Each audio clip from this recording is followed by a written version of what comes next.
This is the interface that you would see as a developer, not as the end user. So again, I would go to the URL of my Apex environment, and I would add my credentials, then I would log in. I think the interface is very, very familiar because we use this extensively within Oracle, of course. So again, within the application, in the lower section here, you will see your applications. So I have 3 applications being built. And on the top here, you see menus that you can do a lot of stuff to control or to build your applications.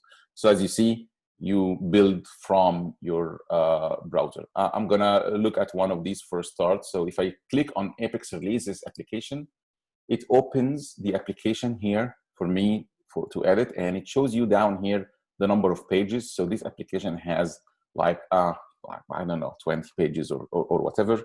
And these are, each page is like built to do some function. So if it's a calendar or a form or whatever, you have a page in here.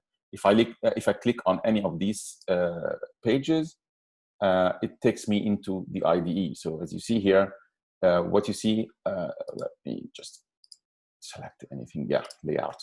So if you click on any of the components of the page in the middle, you will see the layout of this page. That this page, for instance, has a breadcrumb, a product chart, and a version chart, and some components to be built or to be to run on this page. And to the right, you will see the configuration for each component. So as you see, it's all, that's what we really call low code, because you don't need to write each and every line of code to build the frameworks, the interfaces, all the stuff. It's built for you. You just get in here and you write your code that pulls some data to display or similar stuff. So a lot of features and controls here that enables you to do amazing stuff. But this is the interface that you would see to build the application. Once you build the application, you can click on the run, and then you run the application. And you get back in here to update and run. So even the cycle for building the application is very fast, because you can switch between the design time and the runtime within the browser at a click. So I'm going to show you, I'm going to create a new application now. The application is like that. I have a CSV file, comma separated values, or an Excel sheet with some data. And I want to turn this data into a web application so I can leverage all the features and whistles and wheels and stuff. So the first thing is, once I'm landing in the main landing page in Oracle Apex, I'm going to click on Create. When I click on Create, I have some features, some options here to create. I can create a new application from scratch, or I can do a productivity app, so like a set of ready-made apps, but I'm gonna use from file. So I can upload a CSV, an Excel sheet, or XML, or JSON file, or whatever. So from file here, I can choose a file and upload it, or I can copy and paste the file, or in this case, I'm going to choose one of these samples here. The sample is just there to mimic that I just copied and pasted this data. It's just like giving you some data to demo using that. But this is like the very exact data that you can ideally find at a customer's side. So they are doing project coordination, and they have like a sheet with the project tasks and start and date status and so on. So I'm going to take this data and I'm going to build the application using this data. Any questions so far? Are we good? Yeah. Good. Okay, so the next step is I'm going to load the data. I'm going to create a table. So any data in a database needs to be in a table. So I'm going to call this table project tracker. And that's all what I need to add. So everything else is auto-populated for me. And down here, it gives you an example of what the data should be like. So as you see, Oracle Apex identified the data, identified the header, identified the data types, and put them in a format that gives you an idea that, yes, your data is going to be right. Some data files can be separated by comma, semicolon, or a pipe. Apex tries to detect it. If it's not detected correctly, you wouldn't see the data here in tables. You would see them in a single line. Then you would need to change the the separator in order to make it look like this. Once you get the right separator, here, for instance, we have the tab as a separator because of the way the data is formatted, and you have the data in place. I'm happy with this, so I'm going to load the data. So what's going to happen now is Apex is going to build a table, call it project tracker, and upload the 73 rows in here. So I want to view this table first. So I click on view table before I create the application. So I'm gonna view the table. It takes me to a view in the SQL workshop where it shows me all the tables. These are tables that are running on the Oracle database. Apex is just looking at the Oracle database in this case. I'm emphasizing on this so there's no confusion, okay? And when you look to the right here, it gives you some features to look at this data, the table, the data. So here, this is the table definition that was created. The table has some columns, the project task name, start date, end date, and so on.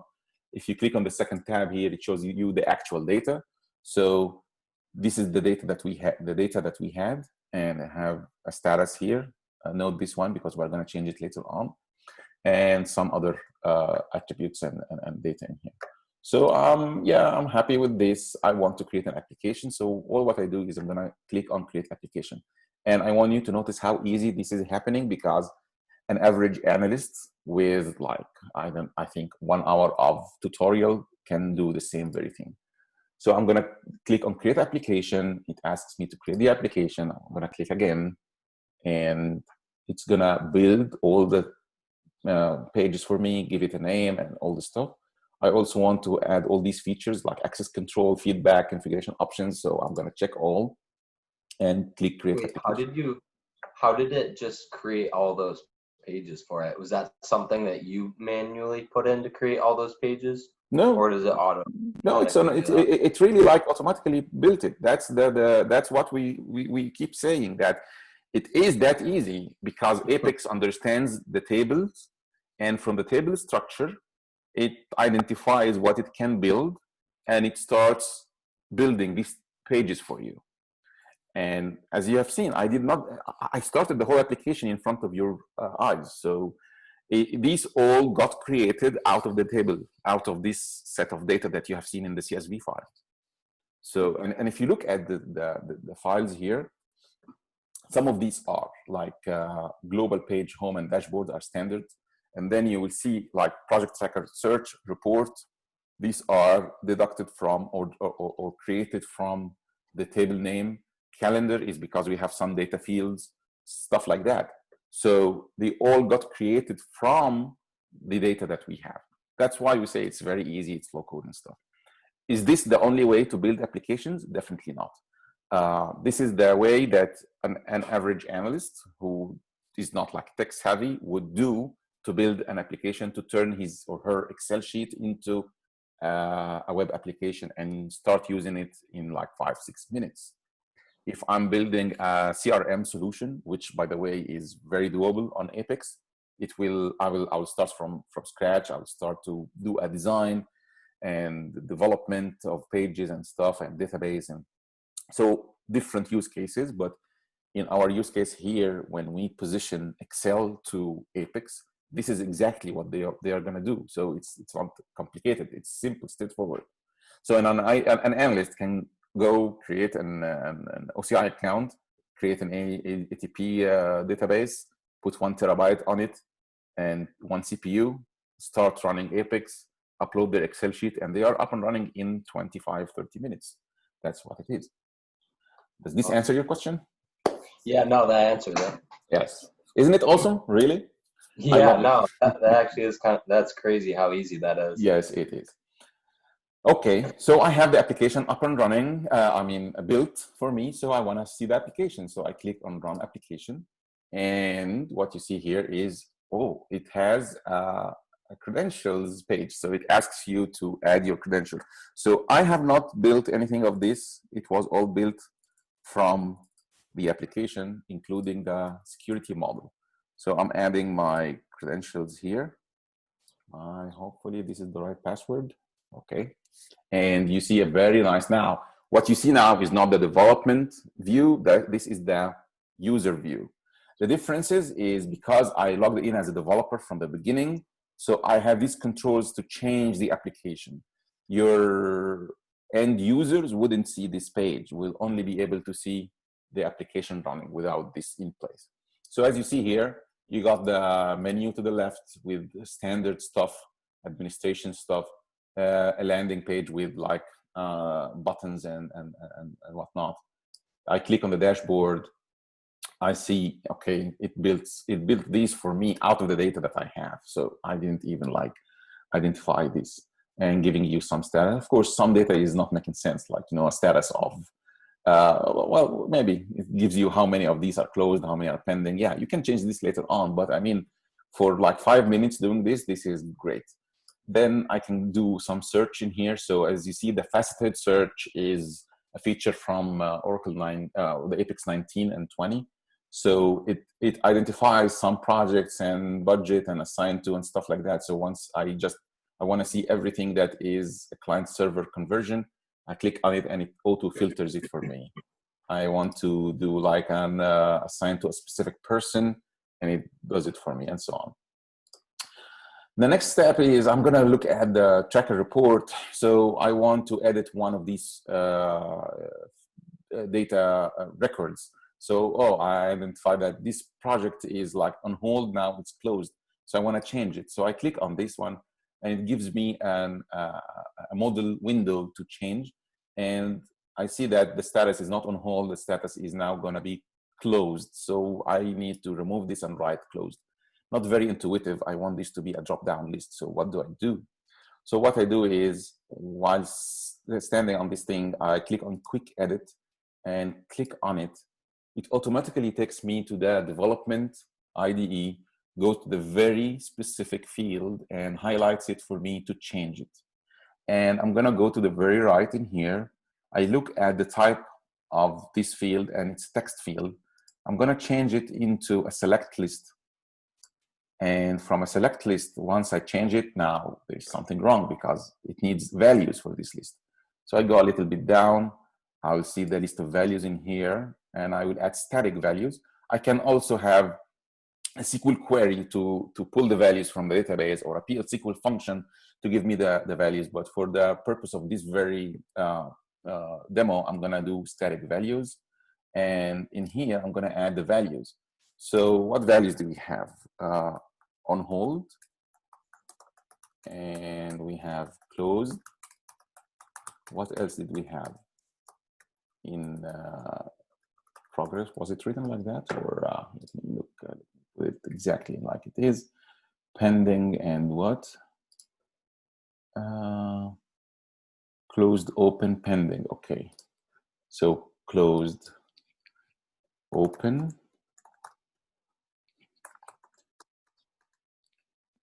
pending, and fix this one.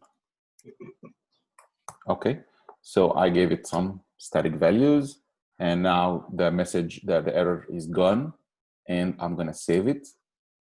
And once I save it, I go back in here, I'm gonna refresh.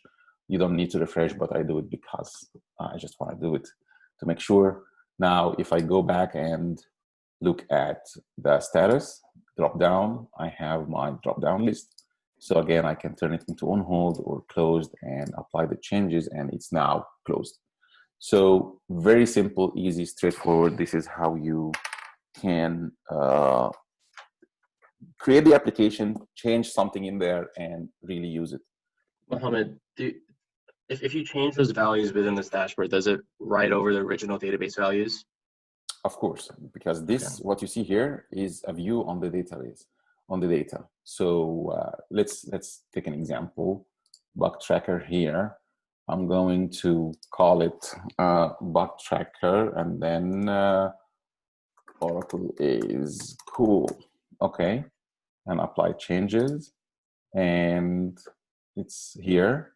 I will also now go to the SQL workshop, object browser, look at the project tracker. This is looking at the database. Mm-hmm. Look at the data. You should find it somewhere in here. Here it is. Oracle is cool. So this is really like the database table. So what you see here reflects into the database. directly.